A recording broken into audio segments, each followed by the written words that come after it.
Well, that's not very good. Hey, you All can right. use this at silicone. It'll So now that we've platform. spent an inordinate amount of time, but necessary discussion, but also much gnashing of teeth. You're also trying to get that at work, okay? We weren't wasting time. It was the technology not being good. That's right. No, I meant for the phone. It'll set the phone up because it's silicone. Oh, well, I've got it. It's good enough. It's good enough. My online people's expectations of me are extraordinarily low, so they'll hopefully appreciate what we have. And I will post, don't let me forget to post this PowerPoint too, along with, for you all, the links to the Progressivism Imperialism lecture. So what I'm going to try to do here is not get all worldy and get too deep into, details of World War I. Certainly not battlefield details on the high level. I do want to take a little bit of time to talk about the fighting on the ground level and just how terrible this war was. They called this war the war to end all wars. There had been, as the world history people know, conflicts throughout the 19th century, going all the way back to the French Revolution, hand in hand with industrialization, hand in hand with imperialism and colonialism.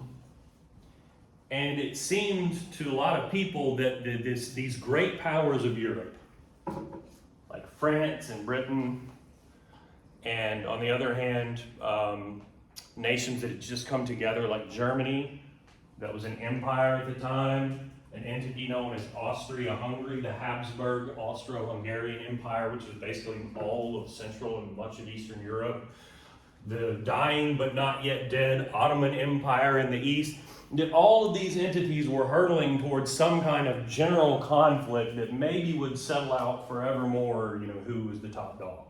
The war to end all wars is what they called it, or the Great War. The real question was, would the U.S. get involved in such a war? And for a long time, the thinking was no. But America does get involved in the war, and that changes the course of American history forever. Wow. How does that happen? Man, it's just a struggling day today, Here we go. So, a little bit about the underlying causes of this war.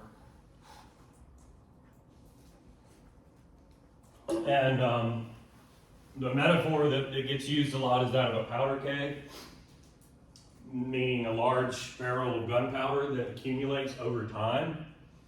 What's most important for me is the metaphorical gunpowder and not necessarily the spark. So the underlying causes of that is that metaphorical gunpowder that accumulates over time. What are they? Well, first, industrialization. Industrialization and imperialism. Industrialization and imperialism, you'll hear me talk about in the imperialism lecture if you haven't gone to YouTube and watched that version already, are intimately connected because industrialization requires access to resources, like mineral resources and whatnot that you maybe don't have.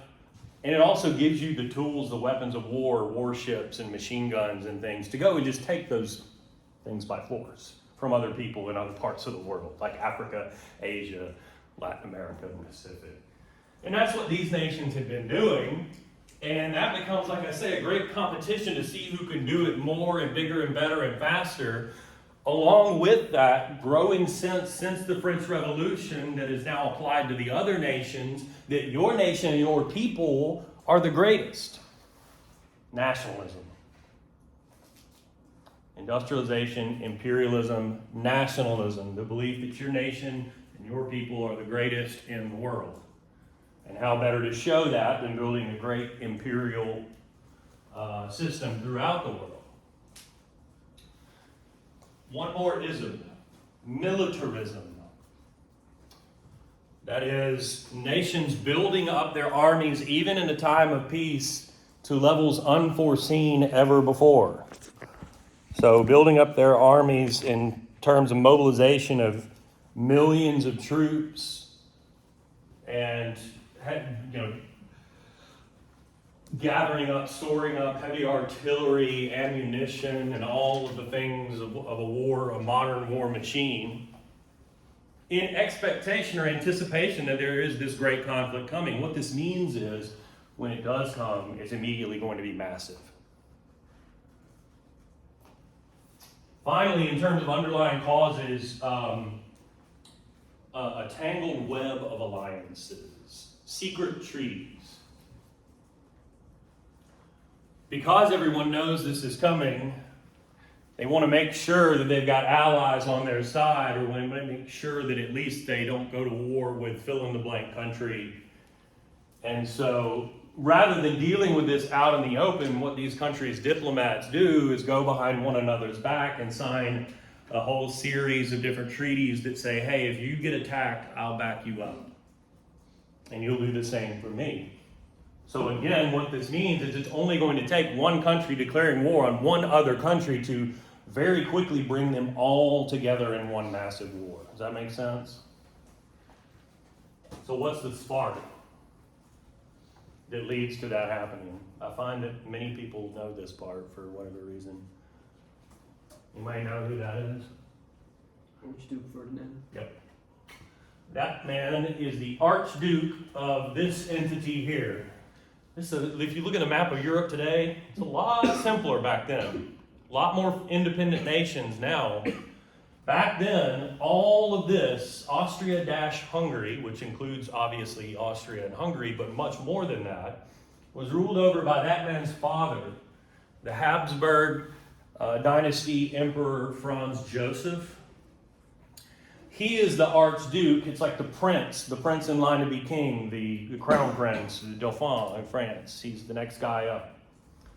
And he is assassinated in 1914 down here in Sarajevo, in the Balkans. Which one was assassinated? Franz Ferdinand, the Archduke of Austria-Hungary. That's the spark that ignites this. And I'm going to walk you through how the dominoes fall and not necessarily ask you to recreate that for me step by step, but do try to follow along with me. So, why was the Archduke assassinated? He was assassinated by a Serb, someone from Serbia, that nation right there, which is a Slavic nation, a nation of Slavs, S-A-L-A-V-S. And of course, coup de grace today, I don't have a dry erase marker. But Slav, S-A-L-A-V, Slavic, V-I-C. An ethnicity of people, many of whom live north and west of Serbia in this area of the Balkans and are ruled over by an Austrian Habsburg emperor, that guy's dad, and they don't like it. And they feel like they ought to have their own nation, be it a greater Serbia or some new independent pan-Slavic nation. And you know what pan means from Tecumseh, so I don't have to tell you what pan-Slavic means. That guy was a supporter of pan-Slavism. Here's the part I won't hold you necessarily accountable for, but basically Austria-Hungary blames Serbia, makes a bunch of demands that they can't possibly meet, eventually declares war on them. Might there be a bigger, much larger Slavic nation nearby that might be concerned with their influence in this region? Maybe a country that today is willing to go to war and kill many innocent civilians to increase their influence in this region.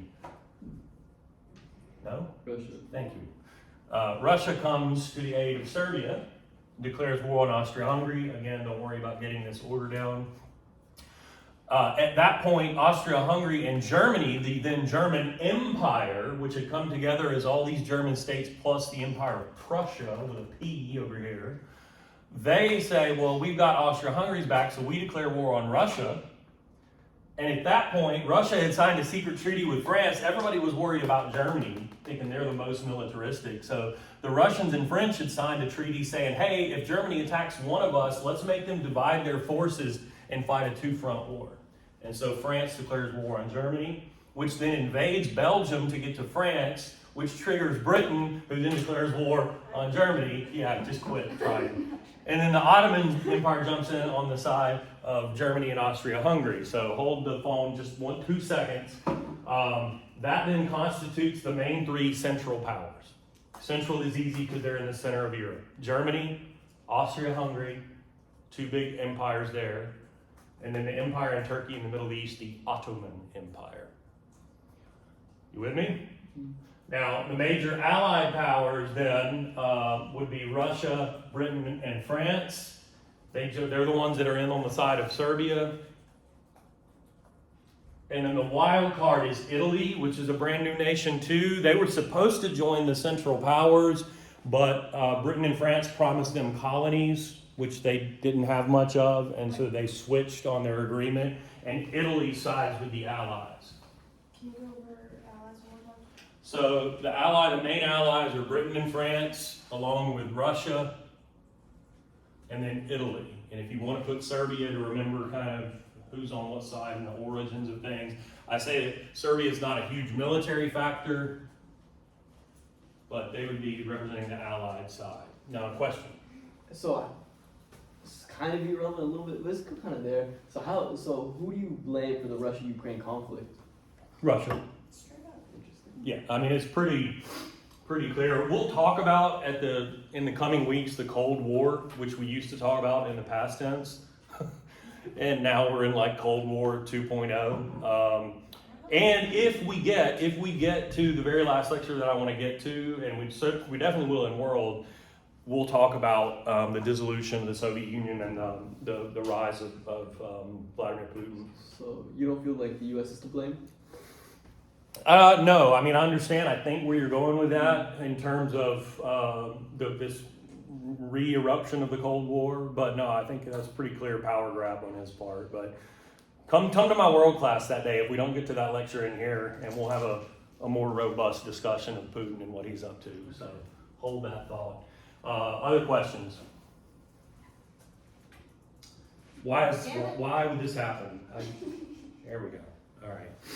All right, so a little bit about the type of war that ensues. Basically, in terms of operations and tactics, if not even like grand strategy, this war is fought in the same way the Napoleonic Wars were fought. Massive armies meeting each other out in the field and more or less engaging in frontal assaults upon one another. The difference is here, we're not talking about guys with muskets. They have rifles that are much more accurate, and you have machine guns. And most importantly of all, you have artillery more deadly than anything the world had ever seen. The big guns, massive artillery that can fire from miles behind the front and rain down utter destruction upon your army, which is the reason why they dig into trenches. And I don't just mean a trench here or there. I mean, I'll quit doing it eventually. Massive networks of trenches. That's an aerial view of these trench networks that you can see. There's a forward trench and a line coming up to it and a line behind that and another one and another one and another one. I mean, for a mile or more. And if you got anywhere remotely close to the front where the two lines met, you were down in a trench because you could be blown to pieces at any given moment. Hell, if you're in the trench and it took a direct hit, you get blown to pieces. So they have bunkers even in the trenches. And sometimes the bombs are big enough to even blow up the bunkers. You have no chance. And you live, for weeks, months at a time in these trenches and engage in these, more or less hopeless assaults across what they call no man's land. What used to be a forest in the north of France, or where the east of Germany, the west of Russia, is now a bombed out wasteland. And you're in and out of craters, trying not to get blown to pieces or to get shot or to get gassed, by the way. This is the first use of poison gas in warfare.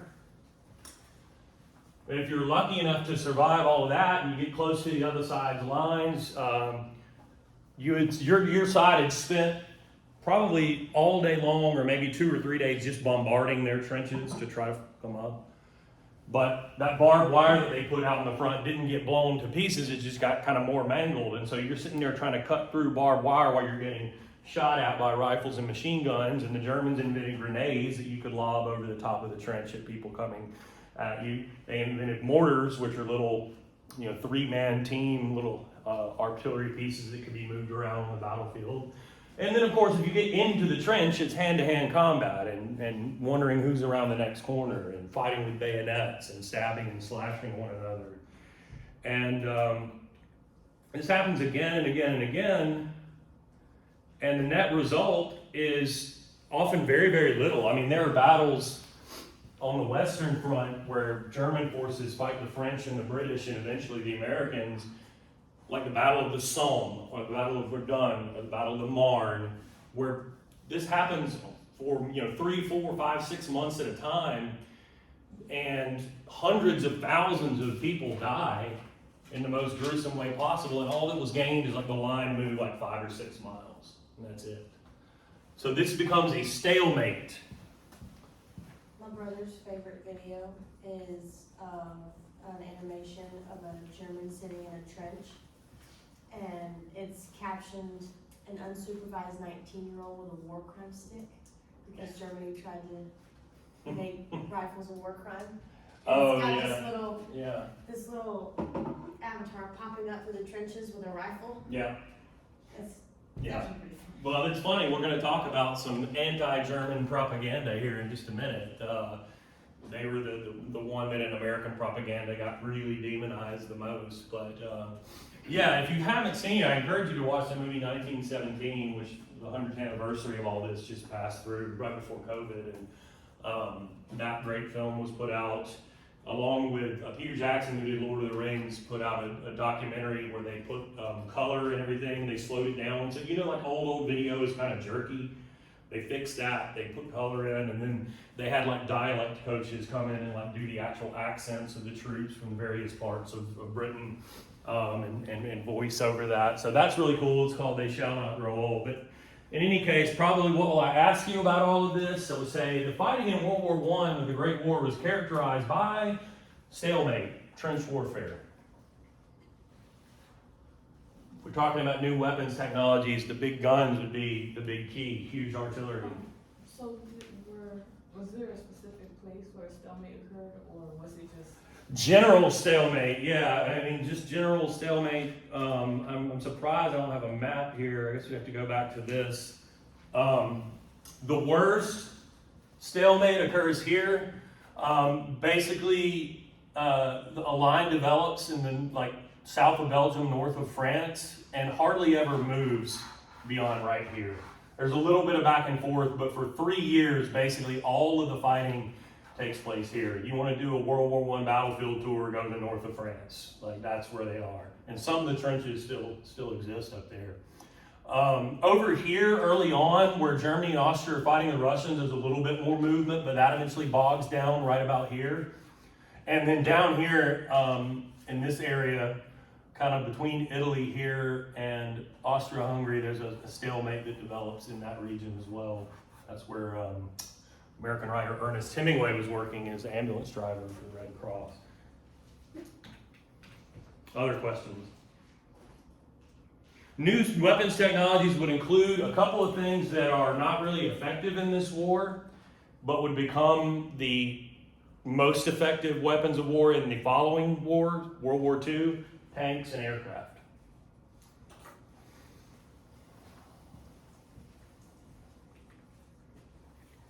So this is an American history course, so let's talk about America. Initially, American public thinking or sentiment is dominated by isolationism, meaning we should stay isolated. It's not our fight, it's not our problem. Stay out of it. In fact, the former president of, I think, Princeton, Woodrow Wilson, gets elected president twice by saying, I will keep us out of the war. I mean, literally verbatim, I will keep us out of the war. But America slowly but surely starts to get involved. First, by supplying the Allies with war materials. American corporations are, corporations, and if there's money to be made, they're going to try to make it. And if that means selling weapons and ammunition to combatants at war, then that's what they will do. And if those nations, Britain and France primarily, start to run out of money, American banks could step in and make them billions of dollars in loans to keep buying that stuff. Now you're in. Because as the war drags on, people might begin to wonder, oh shit, what if they lose and they can't pay back JP Morgan and his big ass bank, and that has a massive ripple effect on America's economy. Now you have a vested interest in them winning. Consider too that the Germans have also they invented a lot of shit,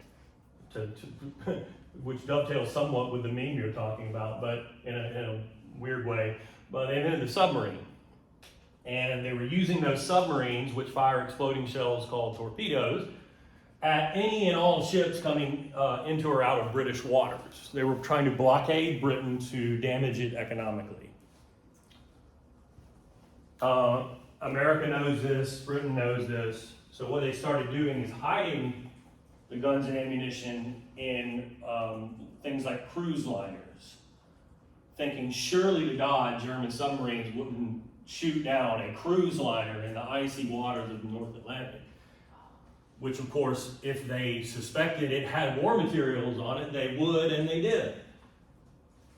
And you have these very widely covered episodes where that happens and Americans are killed as a result of German submarine strikes and their policy of unrestricted submarine warfare. It means they'll shoot down anything. At one point, it looked like there were going to be diplomatic negotiations between America and the Germans, which would see them maybe dial that back a little bit. But at the very precise time as that is happening, the British government intercepted a telegram. Back then, there were only so many under the ocean underwater telegraph lines, and they ran through London. So the German government, if it were trying to get in touch with its diplomats overseas in, say, Mexico, they would, code it, right, and make it so where only their people could read it, only the British broke the code. And the telegram that they caught and deciphered was being sent from Germany to the German embassy in Mexico City, essentially telling the German diplomat there to encourage the Mexican government to invade the United States in an effort to reclaim the Mexican cession territories. The thinking on the Germans' part being, tell them we'll help them out, that'll bog America down, and it'll mean they can't send troops over to fight in Europe. Well, that plot never came to be, and that telegram turns out to be one of the things that turns the tide of public thinking in America away from isolationism into supporting the war. And America will, 3 years into the war, send over an expeditionary force of about 2 million soldiers, about half of them volunteers and about half of them drafted, to help the Allies fighting on the Western Front.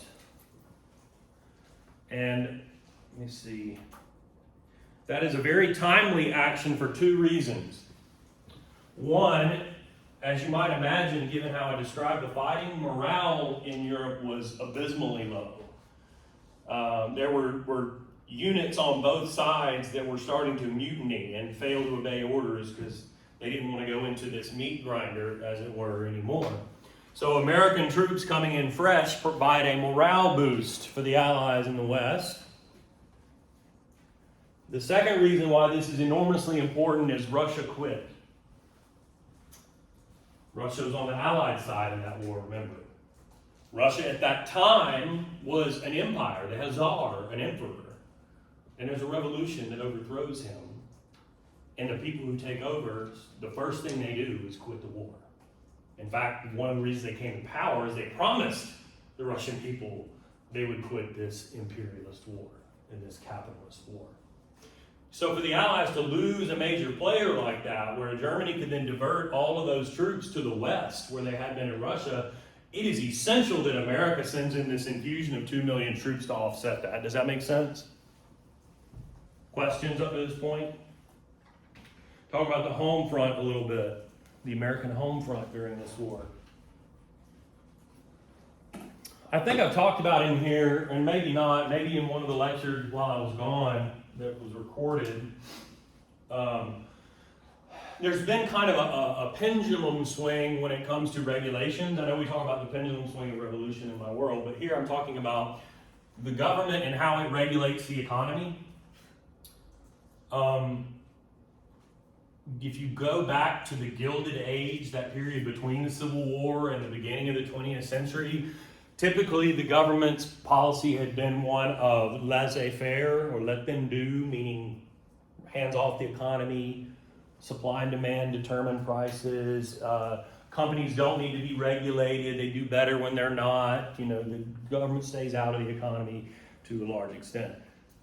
During the Progressive Era, you saw some moving away from that, right? Well, maybe you haven't seen the Progressive Era lecture yet, but you will see in that lecture, muckrakers expose conditions in factories and tenements, and there's a general thinking of maybe the government does need to have some kind of regulation over living conditions and workplace conditions. Certain areas of the economy perhaps would benefit. Maybe corporations need to be checked in their power, especially the monopolistic ones and so on. Here in World War I, we go further out on that limb. It's a total war, and the thinking is a total war requires the government to use every bit of authority or flex every bit of muscle that it can to help your country win the war. And if that means getting deeply involved in regulating the economy, then so be it. And so there's essentially like a food advisory board. I can't remember the exact name of maybe the Food Administration. But they're involved in making sure that certain key foods or foodstuffs are rationed and that enough goes to the front. And there's like a war industries board that makes sure the factories that had been producing fill in the blank whatever consumer product are now producing war materials, guns and ammunition and so on. And there's a transportation regulatory agency that makes sure all that stuff is getting from factories to the ports and over to the front and so on.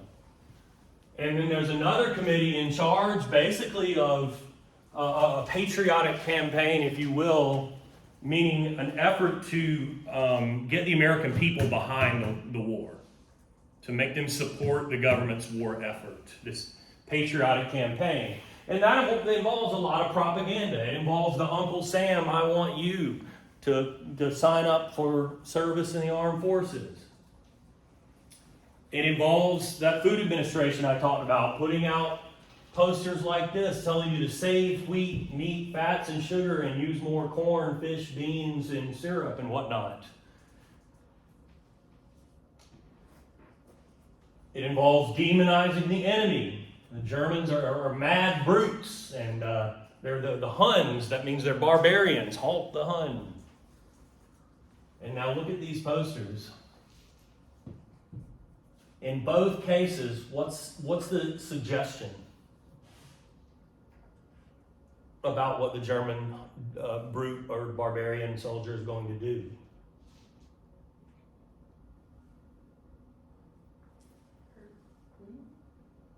Is that a woman? I can't Yeah. see. Yeah. So, Oh, right? What are they trying to suggest? Your wife? Yeah, well, yeah, they're going to rape your women. That's what they're doing. And they mean this in two ways. They mean it, number one, there are these rumors, you see. Not that the government's officially putting out, but they're whipping those rumors up with propaganda like this. The rumors are, well, the Germans are raping all the women in Belgium. They're, bayoneting babies and this kind of thing. But also, when you see a woman like this in this kind of nationalist propaganda, she also represents liberty. Germany's going to rape your freedom. Germany's an autocratic empire. Britain and France are your brothers and sisters in liberal democratic republicanism. Germany is going to destroy liberty. And so what they do, even with the food rationing stuff, look at this. Save the blah, blah, blah, and serve the cause of freedom. The core of the patriotic campaign is to pitch this as a war of freedom against autocracy. Tying it in even with immigrants, where you've got the Statue of Liberty in the background there, and it says, food will win the war. You came here seeking freedom, and now you must preserve it. Wheat is needed for the Allies. Waste nothing. And speaking of immigrants, we're coming out of a period where America had experienced a massive wave of immigration from many of these same places in Europe that are now fighting, including Germany. So it was a bad time to be a first or second generation German American. And that could involve everything from very serious violence or threats of violence, or to like boycotting your business if you were a brewer or a beer maker or a pretzel maker or whatever in Pennsylvania or New York, to even the absurd, where we stopped calling what used to be called German toast. And what do we call it now? Sour bread, sourdough. There's that. I'm thinking of like more sweet breakfast bread with sugar on it. Huh? French toast. You ever had French toast? He's looking at me like, It was originally called like German. yeah, yeah. What? Now, some of them stuck, okay, so that one stuck. Some of them didn't stick, like you brought up sourdough. What about what's even much more German sounding is sauerkraut. So they refused to call it sauerkraut and they called it freedom cabbage. Oh, I think I remember somebody saying that. Well, what you might remember from just before most of y'all were born, or maybe around the time y'all were born, this came back up after 9/11. America was trying to build a coalition to go into not just Afghanistan, but then Iraq, which we eventually did. The French were 100% not behind it, and the thinking was that they were obstructing America's effort at a time when emotions were still really raw from 9/11. And the U.S. Capitol cafeteria did this, and then like all over the country it happened. They quit serving French fries and instead served freedom fries. Yeah, I remember it well. Ah, yes. Anyway, so that's the effect of the propaganda. Finally here, the Congress passes an Espionage Act. And just like we saw early in the semester with the Alien Sedition Acts, that's an effort to make sure, or to give the government as much ability to root out spies as possible. Like maybe they're German or Austrian spies in America, we need to empower the government to go after them. But the real significance is that's it's changed. What's the word I'm looking for? It's passed again and becomes a lot stronger, a lot more stringent. Reformed? Yeah, it's transformed. Yeah. And so it becomes the Sedition Act. And sedition, you'll recall, is anti-government speech. Anything threatening to the government could be considered criminal. And we don't just mean speech, but anything that you would write, publish, or yes, perhaps say out loud in public. And so if you are a man like Charles Schenck, and you're passing out pamphlets that encourage young men not to go if they get drafted, to resist the draft, then you could be subject to imprisonment under the Sedition Act. If you are Eugene Debs, who has come up in the previous lectures, whether, I don't know if you've watched them or not, but Debs is an early labor leader. He was a leader in the Wobblies, the IWW. He is a democratic socialist. And he argues publicly at rallies that this is a capitalist war. Therefore, it exploits working class people who are going to have to go and fight and die in the trenches for big, wealthy billionaires like J.P. Morgan and other owners of corporations that are going to profit from this war. And so he is also against the draft and generally against American involvement, and draws quite the following. Gets actually quite a lot of votes for president a few times on the Democratic Socialist ticket. But he is also subject to criminal punishment under the Sedition Act, and in fact is imprisoned in the federal penitentiary in Atlanta, Georgia for a good while. How do you feel patriotism has shifted throughout the history of the United States, and with that, I guess, dislike for America throughout history? I mean, it's like the anti-immigration feeling. It never goes away. It just resurfaces in one form or another over and over and over again. There's always going to be something to rally around that we'll characterize as, rallying around the cause of freedom. There'll always be someone to lash out against as, responsible for this and that problem and so on. So what do you feel is patriotic today? What do you feel is pro-American today? That's a tough question. I don't know. I think we don't have enough time. Stay after class and I'll answer it. It's a really good question. And, you know, maybe that stuff, when we get to the last weeks of the class, it'll become more relevant too, but it's a very, very good question. Now, if you're Schenck or you're Debs, though, and you do have your day in court, you have due process, and what do you argue in court in your defense? First Amendment. First Amendment, right? Right to free speech. The Supreme Court says, but if what you're saying is a, quote, clear and present danger to America, then it's not protected speech. And they uphold their convictions. Now, when the war is over, they kind of quietly let them go and let's forget about all that, you know, violated the First Amendment stuff and move on. Now, let's see. Talk about the peace here, and maybe we'll get through that and not. We need to discuss what happened in Russia, but that'll probably carry over to the next lecture. So the war is over. The American involvement helped push the Allies on to victory. The German war machine collapses. German economy was collapsing at the time, and Austria-Hungary along with it. And so the Allies are victorious, and this is going to be a moment of potentially the reshaping of Europe for generations to come. It was going to be a big deal, and the leaders of the big Allied nations were going to meet just outside Paris at the Palace of Versailles for several weeks or months to discuss and determine terms of peace, because they had won this war unconditionally. What that means is a peace was going to be imposed on those who lost the war, and they would have nothing to say about it. Now, Wilson, before he goes, gives a speech to Congress laying out what become known as the 14 points. I'm not going to go through all 14, but I do want to go through a few, and I want you to consider, though, as I'm doing this, Wilson can't just bust up in there and flex and say, this is what we're going to do. There was a time during my life where America perhaps had the ability to do that, but that was not the case then. And consider America got involved late. Yes, a lot of Americans died, but not nearly as many as with Britain or France. And so Wilson is just one seat at the table. Now, what does he put forth in this 14 points? The key is liberal internationalism. What that means more than anything is international cooperation.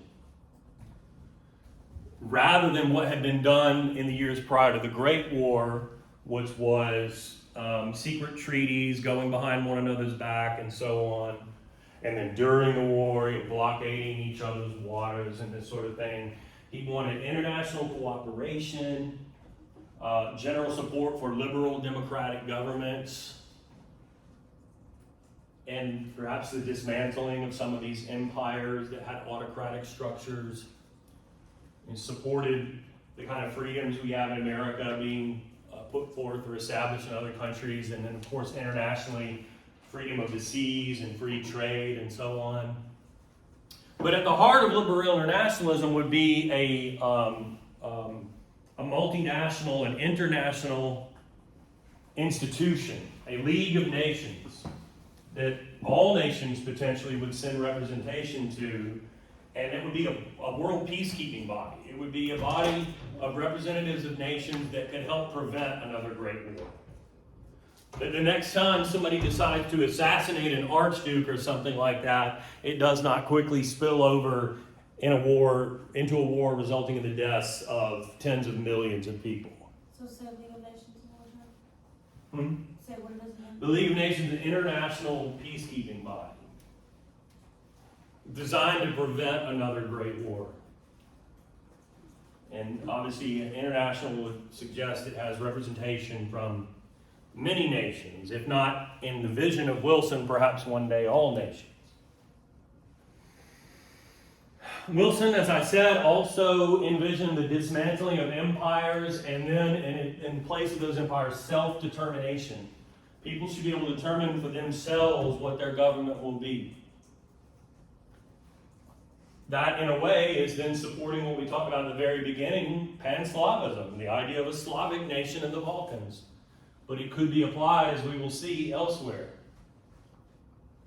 Some took this even further to mean, is Wilson suggesting maybe that we need to, these countries that have won the war, back off of imperialism and allow our colonies in Africa and the Pacific and elsewhere to become free and independent through self-determination, question mark? You can probably guess the answer to that one in terms of what actually happens, and that answer is, of course, no. In fact, what they do is divide up the colonies of the defeated Central Powers among themselves.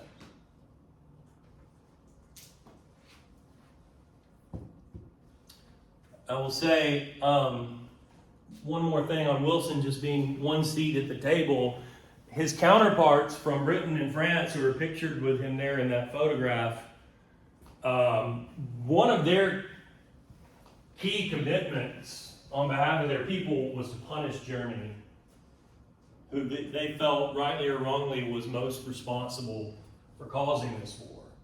That they were the ones leading the charge in terms of militarism, forcing everyone to play catch up, and they were the ones engaging in brinksmanship or what have you. So they want to punish Germany. That's their big thing that they want to get out of this Treaty of Versailles and the other treaties that end this war. But let's think about what else does this part of Wilson's idealistic portrait, what actually gets painted. Let's look at the map of Europe. So Germany is a lot smaller than it used to be. They lost some territory to France over here, but also look up there, the yellow nation. Do you know which that is in the top? That's Poland.